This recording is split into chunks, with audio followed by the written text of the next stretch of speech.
Il débute très tôt sa carrière artistique dans le monde du cirque et du cabaret en y étant à la fois clown, acrobate et dompteur de fauves. Il effectue aussi une carrière honorable dans le culturisme qui lui permet de développer un physique imposant dont il tirera avantageusement parti dans la suite de sa carrière. Habitué au second rôle, il endosse souvent le rôle du truand candide, de la brute naïve, de la force de la nature au cœur tendre.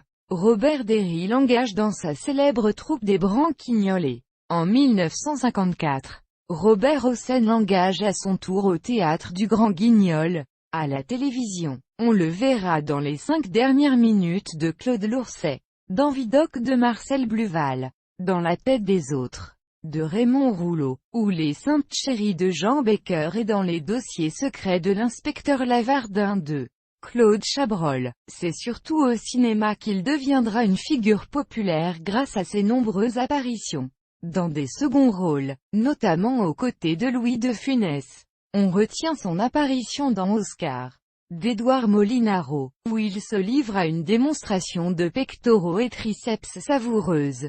Il y incarne Philippe Dubois, le masseur un peu benet et naïf, rôle qu'il tint d'abord au théâtre dans la pièce éponyme dès la mise en scène de Jacques Mauclerc, en 1958, puis de nouveau en 1971. Il collaborera avec Robert Hossein dans la mise en scène théâtrale des grands moments de la Révolution française. Il était marié à Françoise Cornu, avec qui il eut une fille prénommée Elisa. Mario David meurt d'une embolie pulmonaire à l'hôpital de la Pitié-Salpêtrière à Paris. Il est inhumé au cimetière de Louyat de Limoges. 6e section.